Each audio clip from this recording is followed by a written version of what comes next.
ბირთვული იარაღი ასაფეთქებელი მოქმედების მასობრივი დაზიანების იარაღია. ეფუძნება შიდა ბირთვული ენერგიის გამოყენებას, რომელიც გამოიყოფა ურანისა და პლუტონიუმის ზოგიერთი იზოტოპის მძიმე ბირთვების დაყოფის ჯაჭვური რეაქციების დროს.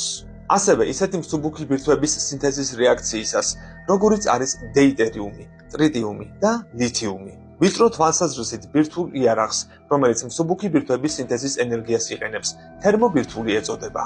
ბირთვული იარაღი ფეთქებადი მოწყობილობაა, რომელშიც ენერგიის წყაროს ბირთვული რეაქცია წარმოადგენს. ჯერ კიდევ 1911 წელს ერნესტ რუთენბორდმა აღმოაჩინა, რომ ატომური მასა მის ბირთვშია კონცენტრირებული.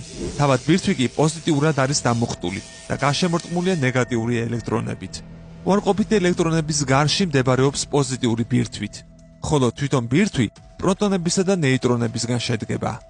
იქ მიმდინარე ფიზიკურ-ქიმიური რეაქციების შედეგად წარმოიქმნება უდიდესი სითბური ენერგია, ხოლო სიმაღლიდან დაცემის შედეგად ხდება ამ ნაწილაკების აჩქარებული რეაქცია, რაც იწვევს აფეთქებას და მის გამოთავისუფლებას შორ მანძილზე სწრაფად, გამანადგურებლად გავრცელებას.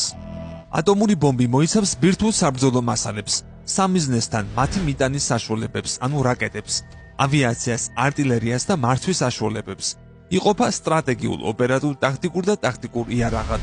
ტრიადა სტრატეგიული დანიშნულების სახმელეთო, სარაკეტო კომპლექსებია, ასევე სტრატეგიული ბომბდამშენები და ბალისტიკური რაკეტებით აღჭურვილი ატომური წყალქვეშა ნავები. ბირთვული იარაღის ძირითადი მფლობელები არიან ამერიკის შეერთებული შტატები და რუსეთი.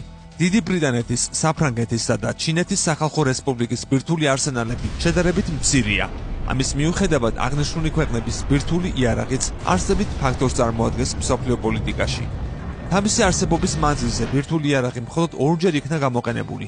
ეს მოხდა მისი არსებობის საწყის ეტაპზე, როდესაც ამერიკელებმა 1945 წლის 6 და 9 აგვისტოს დაბომბეს ჰიროსიმა და ნაგასაკი. შემდგომში ბირთვული იარაღის მფლობელი სახელმწიფოები ბირთვული შეკავების პოლიტიკას ახორციელებენ.